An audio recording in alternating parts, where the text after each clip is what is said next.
You're listening to WKDW Radio 97.5 and KDWRadio.com, broadcasting from the Bishop West Real Estate Mobile Tower right here in Northport, Florida. Special thanks always goes out to Bishop West for putting our tower up to begin with, and then really working hard to keep us live on the air. So just so you know, we've got a tremendous amount of people out there that are creating this avenue for us to discuss more things with the city, such as how we're affecting change. And I've got a very special guest in the house today, and I may have an issue with Facebook today. If anybody's out there listening on Facebook or YouTube, please get back with me and tell me whether these things are happening today, because it looks like all of my Facebook is down, and I'll have to figure out why. But we're going to do this anyway. Hey, persevere and overcome. Persevere and overcome. So I've got a very special guest and a dear friend in the house, which is Andrew Sias. How you doing, buddy? I'm doing excellent. So, you've been around Northport for how long? So I came down. In fact, I always felt I was a jinx. I came down the year before Charlie, and I bought my house, and the realtor told me, "Oh, you don't need hurricane shutters. We've never had a hurricane." And lo and behold, since then, we've kind of been wiped out a couple times, haven't we? Yes. So when we're talking about the hurricanes and all of these things happening, what have you done over the last 18 years in Northport to give back and kind of connect yourself with everything in Northport? Well, I've done several things. One, I've been involved with a couple of nonprofits. I don't want to use their names because they're non-political, but we raised money for hurricane relief. I raised with a program $10,000 to get a wheelchair swing that's eventually is now going to be built by Parks and Rec. The wheelchair can go on the swing as well as other people, and it's not going to cost the taxpayers money. That $10,000 was raised from nonprofits and from volunteers, and that's a good thing to do. So we've literally have all kinds of nonprofits here, right? And you said you didn't want to mention them because they were non-political. We are non-political on the show, so I know. Don't hesitate to talk about the groups you've been a part of, because I've probably interviewed a lot of them. Okay. And it lends weight to who you are as a person, because there's a lot of times where people don't really understand how connected people are and what they've done to give back to their community. So I kind of talk about those things a little bit. Okay. Well, I volunteer at the art center. Every year I donate money. The company I work for actually matches it. And I'm always looking at ways to give back. Never had children of my own. I have 2 stepchildren, but I never saw kids grow up. So it is almost my mission in life to make sure kids are provided for. And I've worked with Parks and Rec. I was on the Parks and Rec Advisory Board. With Kiwanis, I served on their Florida Foundation, and they had a grant for children with disabilities. I found out about it, applied for it, and that money went to Parks and Rec for that wheelchair swing. Well, and so the more that you've donated, you actually work for a company who matches your funds. Correct. And so you're able to do a lot more on single-handedly, right? A lot of times. So the mission and the goals of who you are volunteering for, the accomplishments get kind of promoted out there too, don't they? Correct. In fact, I got a big kick. The donation I made one year sponsored a kid in the summer art program, and I may never know what kids got that, but I know some child was bettered by it. And we do a lot of those things with the Buckeye organization. Remax does a lot of those things. Shop with the Cop. We have a community around us that does a lot of that donated stuff. to the Christmas program for us. Sure. And for kids who have parents have limited resources, there was the Giving Tree, and the Buckeyes group donated.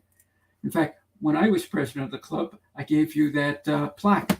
Yes. And you got such a kick. I called it the Archie Griffin Award. Yeah. Because you were unique. Yeah. And it's cool to get those things in the group overall.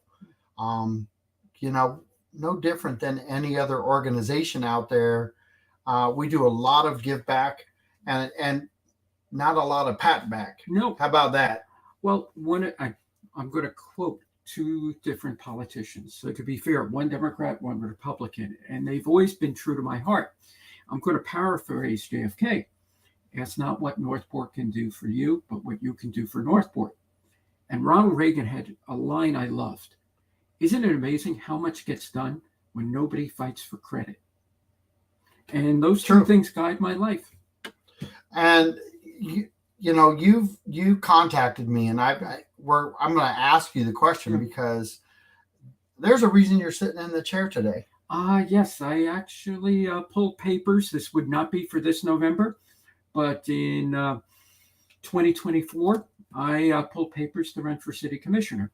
And I'm going to ask you, first off, you've got a great life, married, doing your thing, 18 years in Northport.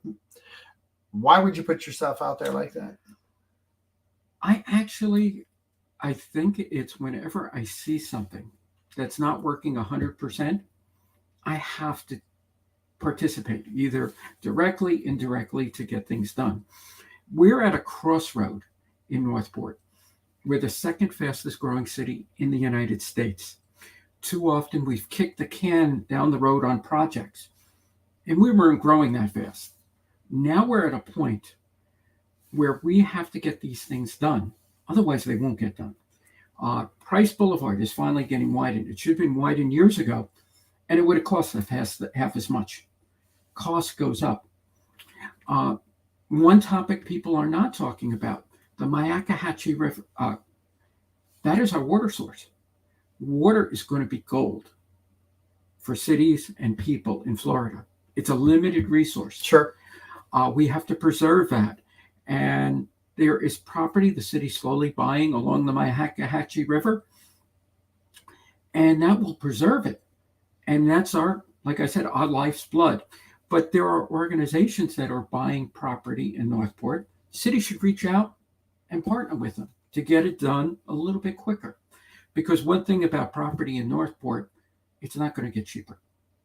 Sure. And water supplies, we talk about this quite often on the show.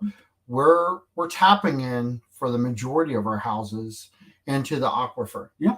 And so we've got well and septic, unbelievable amounts here in Northport. Not any different than a lot of Florida, but we're actually, and I want to touch this really gingerly, because we don't have funds. We have conversations out there about how the water systems are our value, where we get our sources from, but there's no money for funding to plumb the whole city. No. We're doing this section by section, a lot of times with a lot of builders. Yeah. And you also have to prioritize.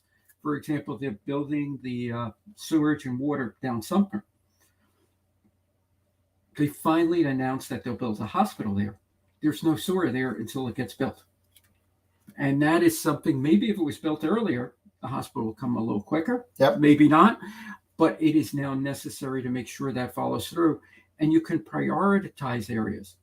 One Mineral Springs needs an extension on the sewer line, because having a 50-year-old septic tank at this level, Warm Mineral Springs at this level, is not a good formula for success. True. So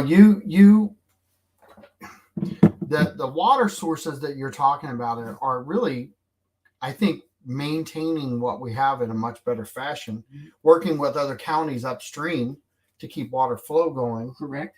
And we've got the amphibious vehicle now to keep our canals clean. And there's some things that need to be addressed within our canals, and over the next many decades will be with the water structures being replaced, one maybe two a year, and those are scheduled. But our canals, our 80 miles of canals, took a major hit this year with the flooding and the amount of water that came through with Ian. I know that we're paying really close attention. We had some breaches. The newer structures didn't really fail. The land around them breached.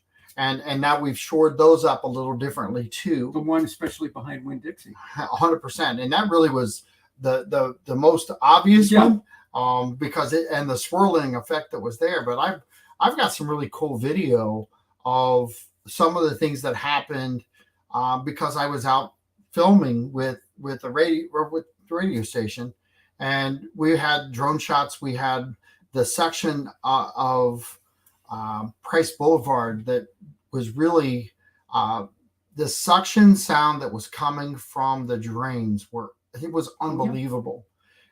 And people were still out driving on those streets even though they were closed. And that is a major problem when you have a dump truck parked in a position that says don't go over there, and you drive through grass to go. By Winn-Dixie, they had a sign, don't cross the bridge. Right. And people cross it. And that is scary. It is. But at the same time, you also have to be amazed. I was 2 days later, I took my Toyota truck, and I was going down Chamberlain, where off I live, and the water was so high. I saw abandoned cars on the side. Yet in a couple of days, it was all drained. I never thought the response would have been that great. The city has slowly been, with those canal controls, slowly computerizing them. In the old days, all of them were manually had to be adjusted. Now they can be remotely, and they're slowly updating them. And in a case of a hurricane, who wants to send somebody out there to? Sure. So a couple of things I want to bring up, because there's some questions that one particular person gave me preemptively. So I'm going to ask you these, and I want you to go ahead and feel free to note taking, all those types of things, and don't worry about it. But it's kind of the platform that I'm going to take with anyone who's going to run for candidacy who comes on the show. What are you going to do is the first question, and how are you going to do it? So what do you see as some of the top priorities that you want to accomplish, and why you're running? Top priorities: one, to get better respect from Sarasota County. When you were talking about funding issues, a lot of times Sarasota still doesn't look at us. Even with county commissioners, Northport is divided.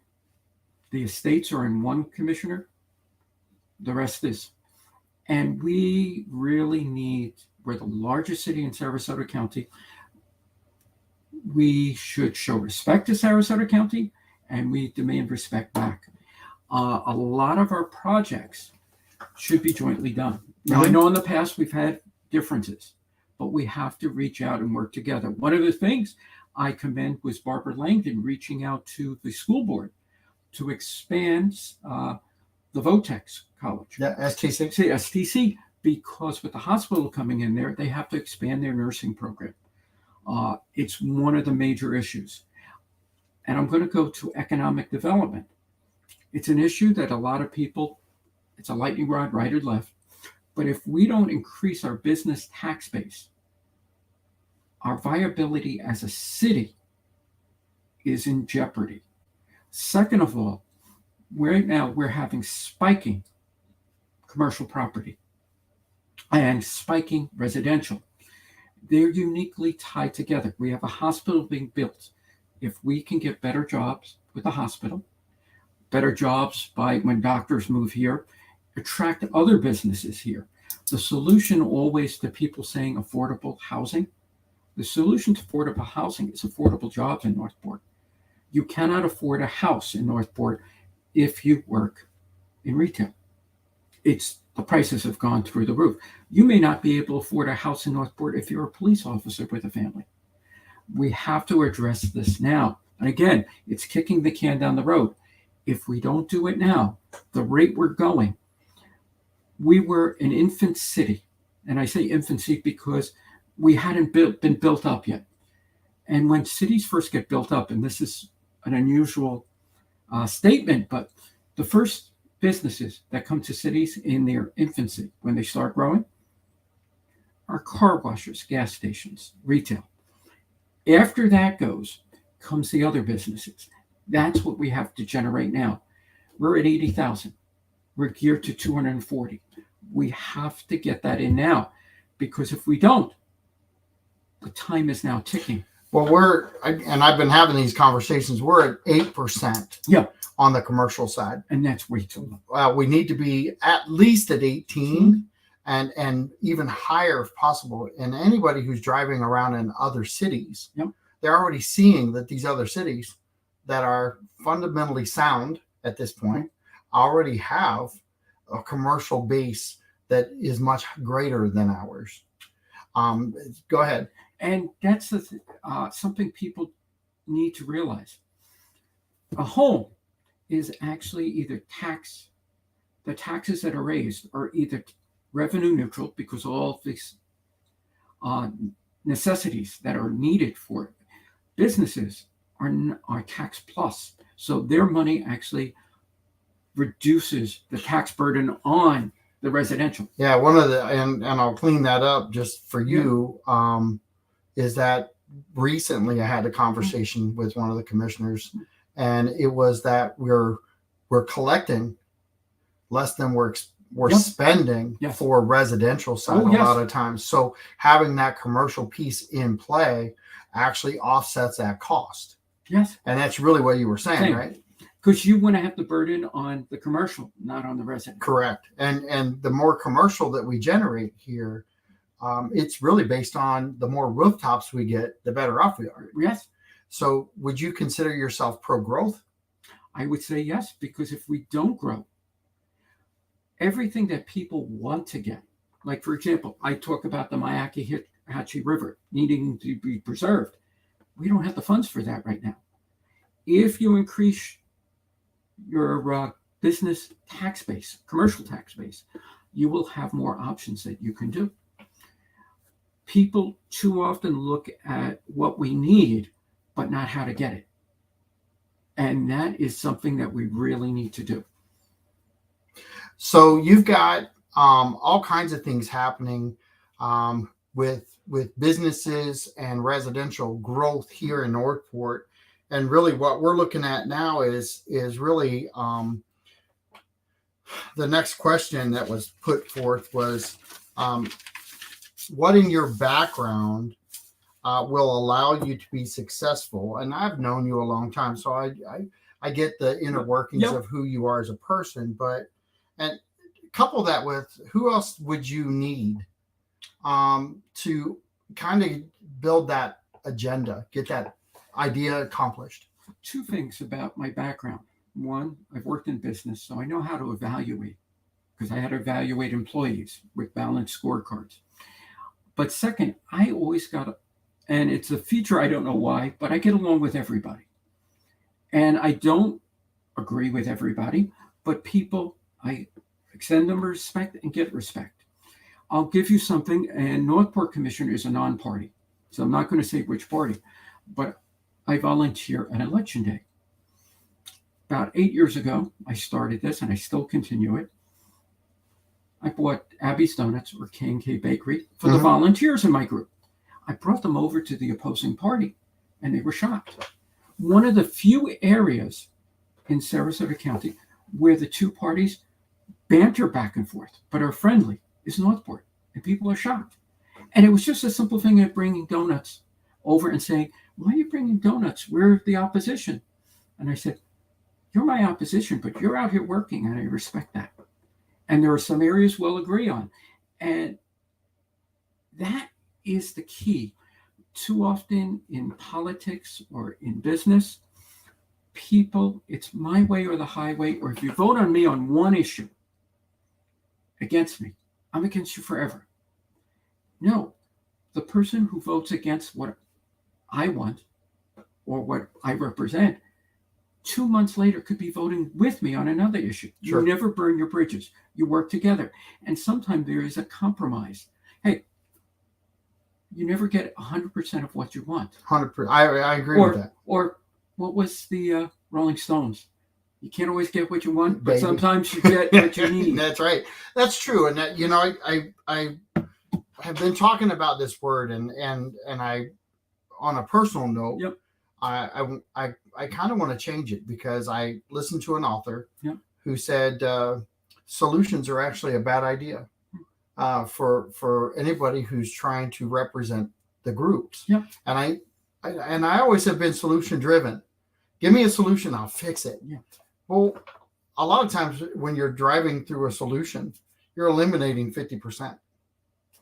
So would you consider yourself, instead of solution driven, would you consider yourself more of somebody who's going to try to lessen the impact to masses versus maybe having to make a decision that eliminates 50% of the city? Well, I don't know. I'm going to say on this, you don't eliminate 50% of the city. I would say instead of solution, more results oriented. And when you say eliminating 50% of the city, two lines I always remember.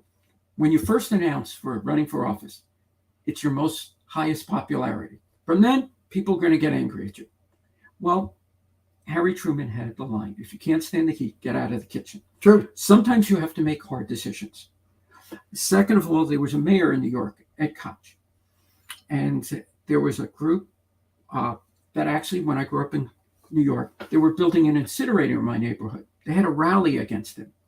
And I was standing in the back in my teens, and he actually walks right by me, walks down the middle, gets the microphone, and gets on stage.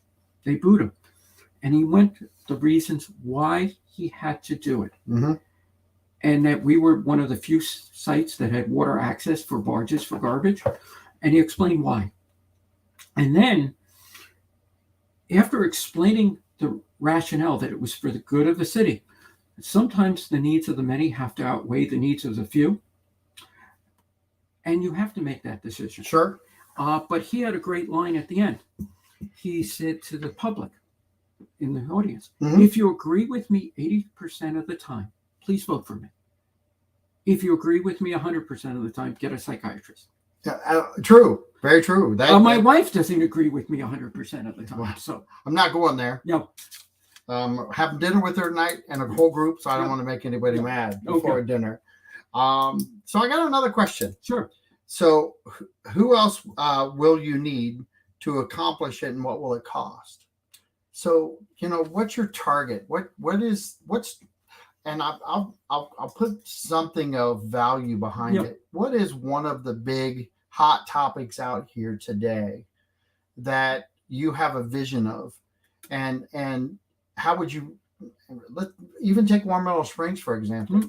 because that is one of the hottest topics out here right now. And we're looking at alternative funding. We're looking at city tax funding. And that is a true statement, because I actually had a conversation with a resident who basically was all about paying with tax dollars. There was no solution. I've talked to others who are trying to get creative on the solution side of it. And I'm okay with the creative stuff on my level. But we also have a P3 that's out there that is looking to possibly do low to medium impact, preserve what we can preserve now at Warm Meadow Springs, and take that park and kind of shine the diamond in the rough. So all three can do those things. But if that was your topic, how would you handle Warm Meadow Springs as a sitting commissioner right now? Warm Meadow Springs, first you have to have funding. I might want a Ferrari. If I don't get a job that can afford a Ferrari, afford the car insurance, I'm not going to get it. And there is a feasibility of what you can obtain. And that has to be made known to the public. I think too often commissions don't address why we have to do something. You have to have an education to the public. You're going to get a negative feedback. 20% of the people will disagree with you for everything. Although I remembered one politician once said, I've got both sides angry at me. I must be doing something right. Right. But with Warm Middle Springs, that's a kick the can down the road that we did. Warm Middle Springs, we had temporary buildings that were built for the 50th anniversary of Florida. They were temporary. We never reinforced them. We never invested in them. And when a hurricane comes, they're gone. Well, if we get hit with another one. But we didn't really build them. No, we didn't. Those were built on the private side. Right. They were built on the private side. But when the city bought them, you had to make a decision whether to keep them. There was one building there, and I want to take a view of it to see what can be saved. But there's a cyclorama there. There's only 3 cycloramas in the country. That cyclorama was pretty much closed, was being used for storage. There was one in Atlanta for the Atlanta Civil War site and one in Gettysburg. I've been to the Gettysburg one. Oh, I found another one. What? There's one at the University of Iowa that's from 1918, yep.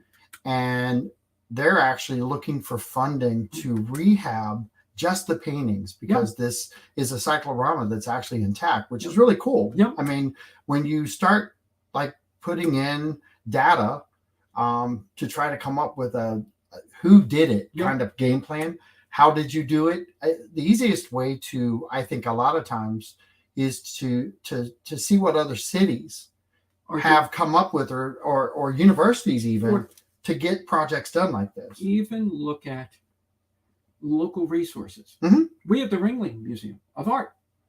Well, they've actually agreed to do some things. Yes. And that is reaching out to a source here. An artist restoring that. That's a great thing in their resume. My wife's cousin actually restores Catholic churches' murals. And he's made his career. If somebody starts with that, restoring a cyclorama, that could be the opening for further development on 100%. And so I'm going to ask this then, just to follow back around. If you had to pick one of the 3 functions, would you pay for it through, if you had the option, would you first go with the grant money type of thing? Or would you go with the higher taxes? I would eliminate that one. Okay. Or would you go with the P3, which we actually have in play right now? You go forward with P3. You can look at grants, but you go both ways. All of a sudden, you'll get to a point you have to choose one or the other.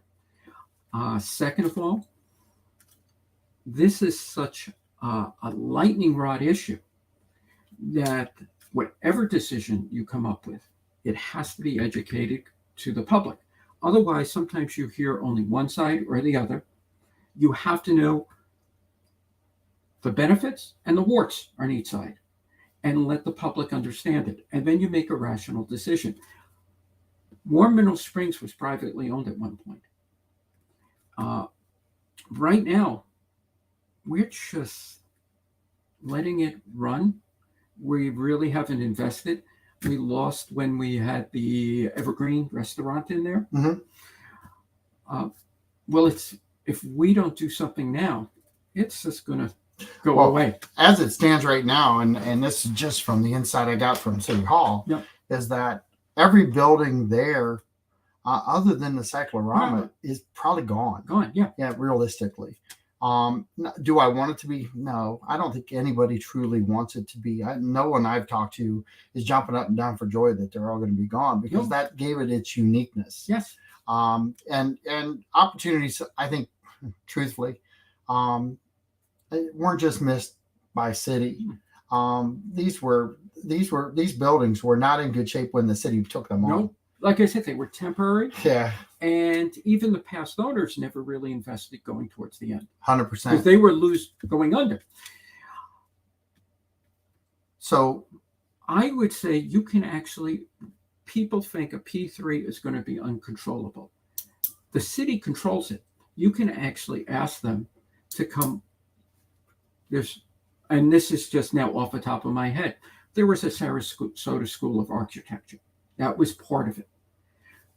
The old motel is part of it. uh-huh. You can reach out to an architect and incorporate it in your P3. We would like it to reflect the old Sarasota School of Architecture. The buildings you build, maybe a couple. And that will gear towards it. You could also gear the in a section of the P3 to have a museum built. And I said this 8 years ago, that's dedicated to the ancient people who live here, going up to the Kalusia, going up to the Indians. And that would attract people to that location too. But that is something you can incorporate in. That Ortiz Boulevard will eventually, if that develops, will become a major thoroughfare. Oh, Ortiz has to be addressed almost before Warmill Springs. And you know why, right? The sewer line runs down. Yeah, if we don't get sewer down there first, yep.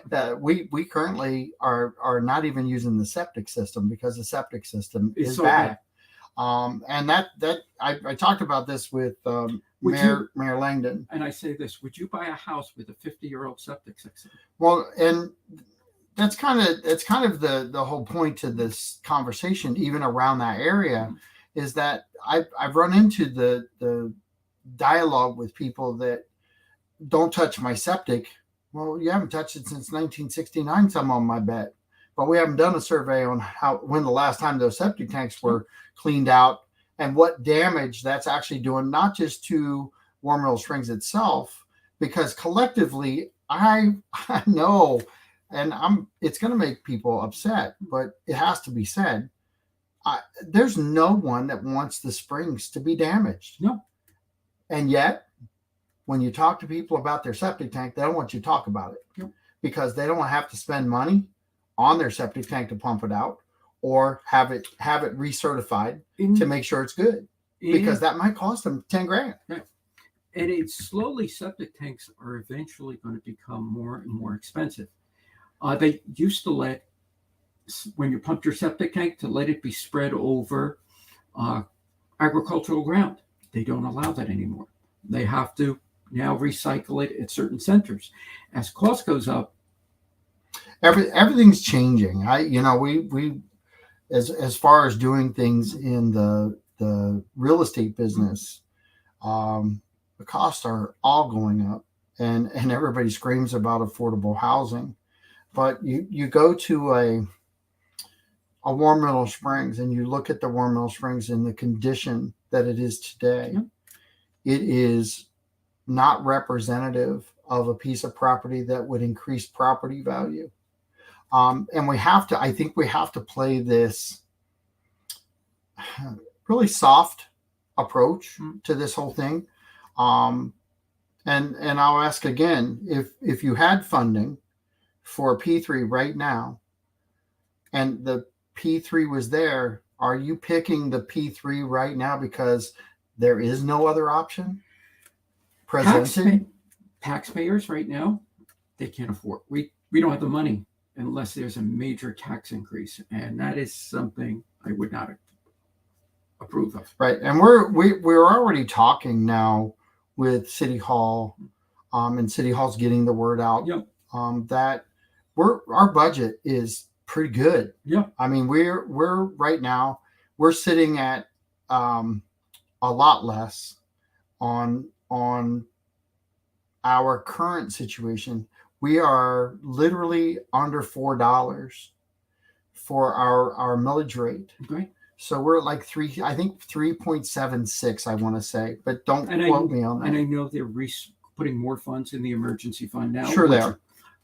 And the emergency fund always it's not only hurricanes. I remembered when we had the first bubble burst on the property values. Mm-hmm. That's what maintained our police and fire department, that they didn't have to cut. And emergencies, you never know where they may come from. Well, we just found that out. Yeah. I mean, we spent a little coin, and we did get. We have to give kudos out too, because without city staff and working with FEMA Yep. and the government trying to recoup some of the things from the money, the federal government assistance. Those are values to a city too, because you're replenishing some of what you had to spend, but because we planned so carefully. Yep. We had that pot of gold there to protect ourselves and protect our city. And you need it there because you never know. It could be economic. It could be weather. There could be something that you don't rate it. 100%. So the P3 that's active at Warm Meadow Springs, I know we just had the surveys done, and those surveys came back with low to medium impact. There are people that want like less than low.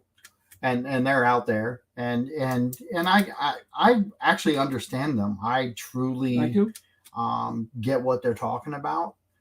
Spent time with them via conversations on Facebook and combination of that and the radio show. But I liked what you said before. Is sometimes you fight for the lesser of the two evils sometimes, and you're not really sacrificing. And again, remember my kicking the can down the road?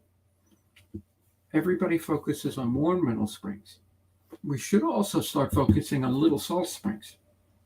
Well, that's a whole nother issue. Yeah. But you started so you don't face it as a crisis. Right. And I know the University of Miami used to have it now, but that one is something also to look down further down the road. Right. But not kick it down 20 years. That's been here a long time. I've been here 23 years, and you've been 18, and I think they open it maybe once a year, maybe, and I don't know that there's a set date, and there's no definite celebration of that. I don't believe, and that's annual. And that is one of the oldest remains found there. That is something that you could incorporate somewhere. If a P3 opens up a little museum, it incorporates Warm Meadow Springs, a little museum that educates on that. Okay. There's all kinds of opportunities out in this vast city that we have, and we've got Welland Park, part of Northport, and I'll ask you this question because it needs to be addressed as you run, but. De-annexation, where do you stand with that? I think what the city's doing right now, having an education phase for Welland Park. I think Northport is one of the best things for Welland Park. A lot of people may not realize that. We're the second fastest growing city in the United States. Property values in Northport outside of Welland Park are skyrocketing. Yeah. So it's not that. I remember one commissioner called it a name in Welland Park.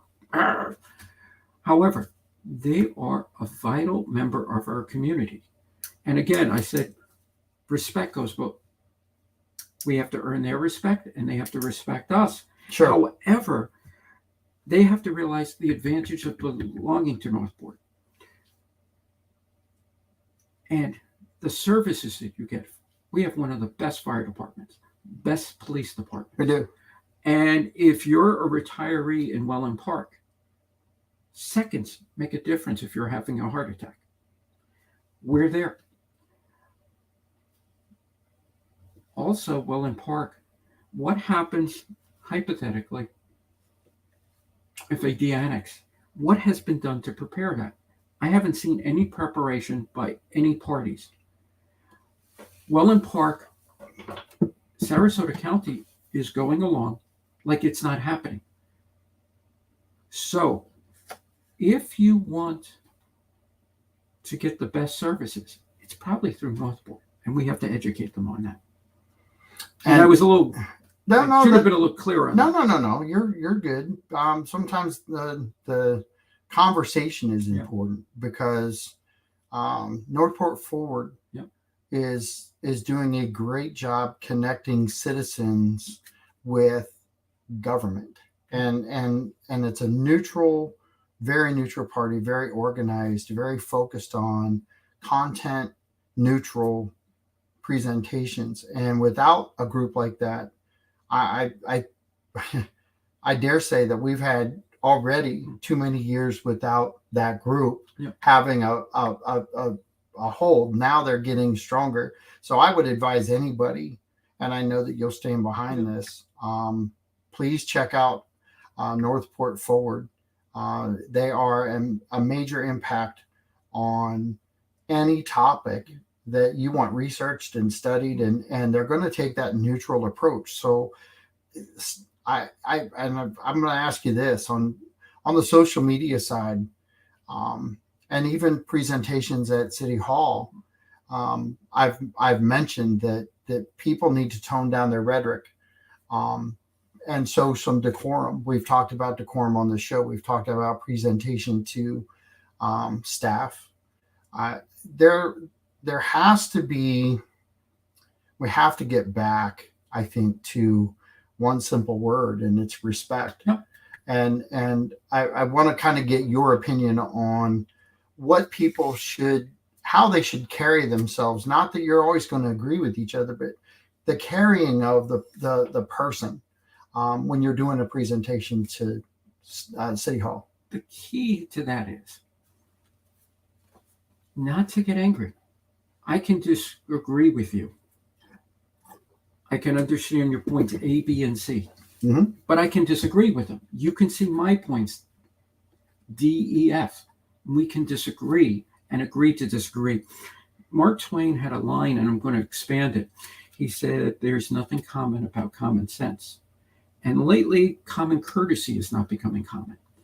And you just have to extend that respect to each other and just say, I disagree. Now, many years ago, and I won't mention the two commissioners, one is no longer with us, and one I've lost contact with, but one commissioner many years ago had a hot mic, and she dropped a profanity.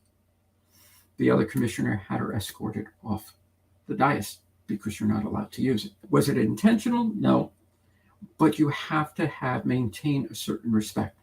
You can attack me, not personally, but on my beliefs, and just say, I disagree with you intensely, but show me respect and not in common courtesy.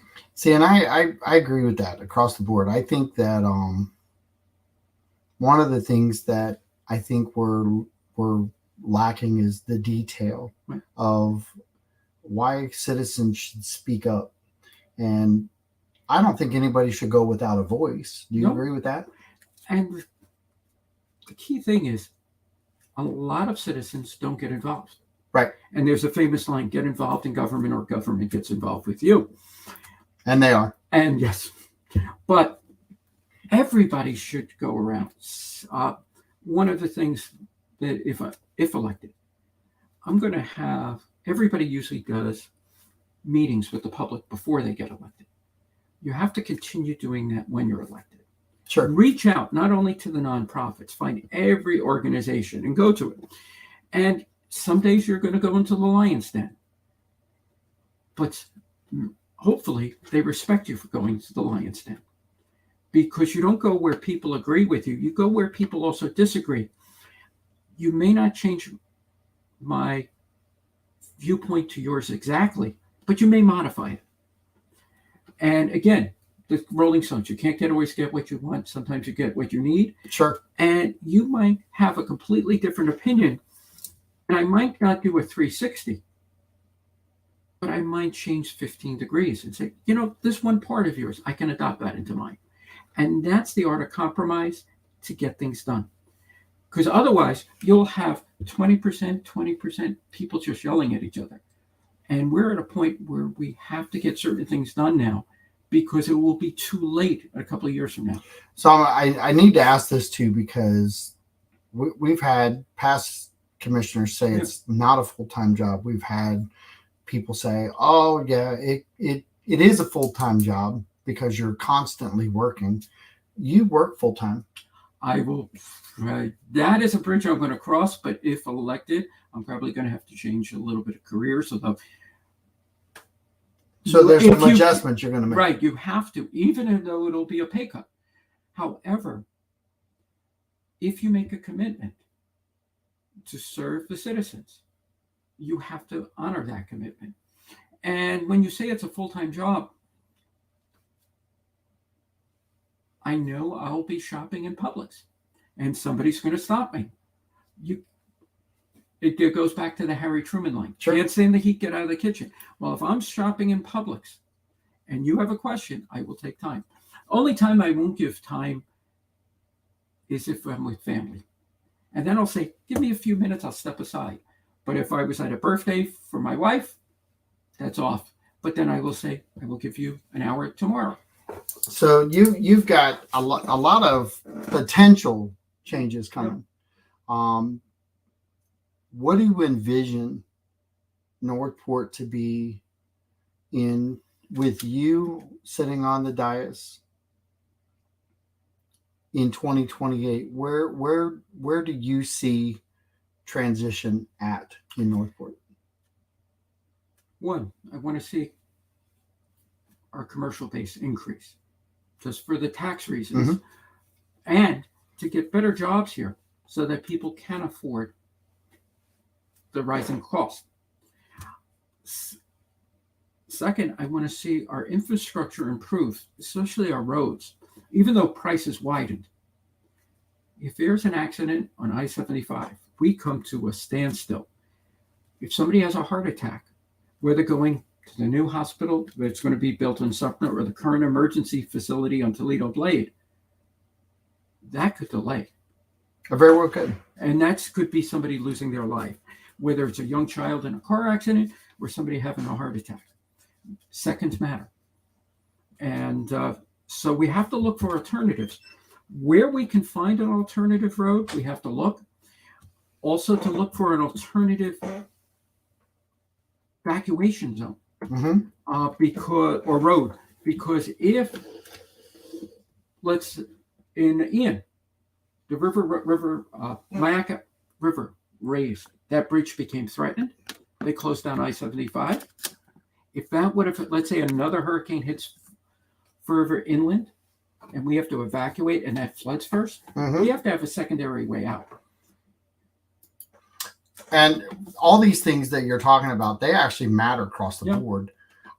You've got a whole lot of things that happen when it comes to hurricanes, emergency access points, and we're addressing those issues across the board. Right. Do you see yourself serving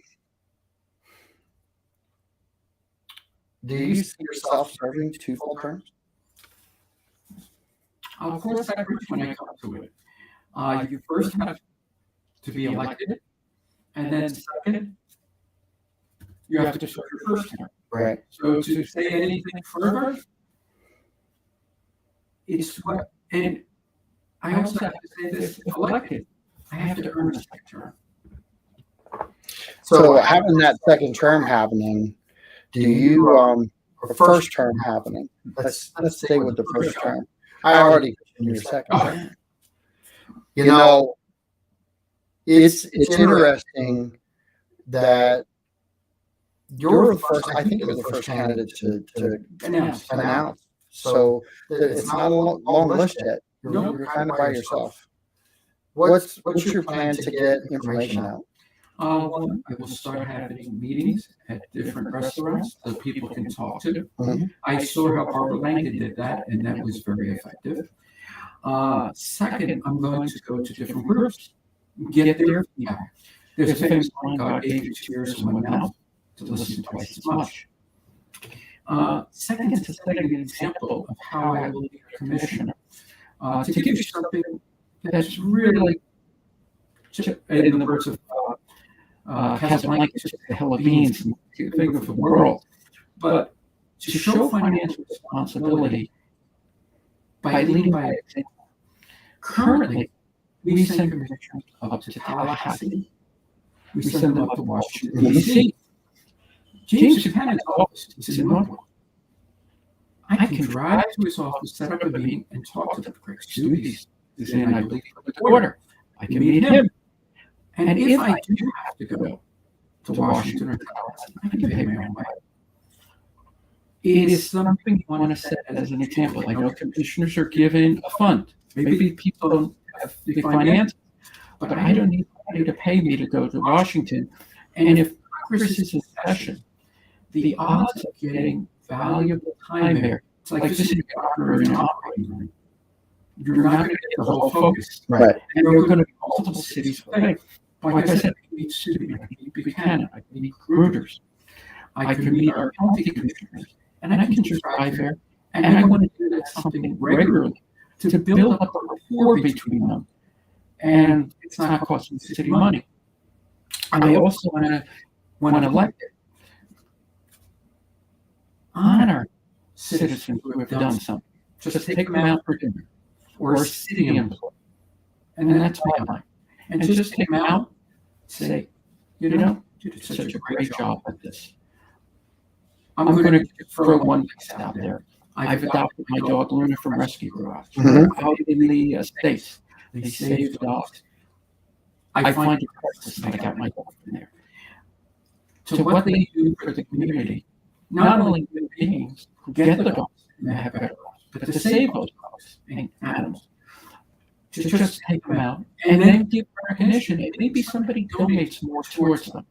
Maybe do a show with them, like with you or somebody else. Right. Have it active and have the things that make Northport great.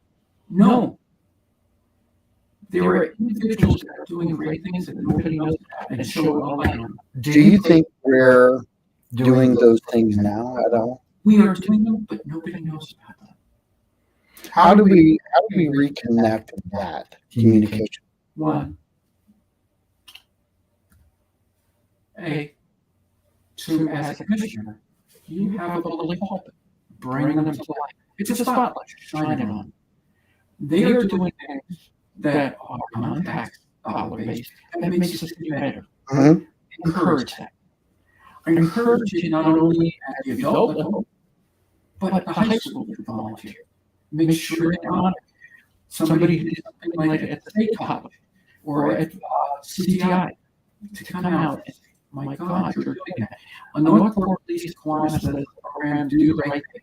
Just to honor students who did the right thing. Whether it's bullying, whether it's found a wallet, whether it's suicide.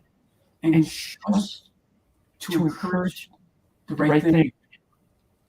There's an old line in TV. Let the tragedy lead the story. Because people think, no, let the good story lead the story. And we have to set that. And that way, people are encouraged and others are attracted to volunteer more. Sure. So we've got maybe a minute and a half left. Out of everything we've talked about, eliminate those from this. Okay. What's the one thing you want to accomplish over and beyond what we've already talked about? The major thing, I want to set Northport as a city that everybody in Florida looks up to. I want us that we get the respect in the county, the state, and that we get that respect. Too often, Northport's been looked down upon. We're like the second fastest? Yeah, we're second fastest growing, but we're the second stepchild. Wow. And I want one of the work that happened in Northport was the single member district for the county. We were about to become the most powerful voting bloc that would affect all 5 districts, and now we're not. We still have a voting pulpit when somebody runs. I want to know what they're going to do for Northport. What would you ask the citizens right now to help you? One, first, You got about 30 seconds. do what you're doing and do to the attending line. That's not what Northport can do for you, what you can do for Northport. Whether I get elected or not, it's what my goals or our goals are to get achieved. And if we can work on this together, the city will grow, prosper, and like it's will be the shining light. Awesome. This is John Wellington, WKDW, and Drew Sias, who's running for seat 3 in Northport, Florida. And check him out. He's got about a year and a half to go. And so the race is on. Yeah. And if you have an issue, bring it up. Nobody knows everything. That's right. Thank you so much. I appreciate it. Have a great day. Drive safe. Talk to you soon. Enjoy your weekend.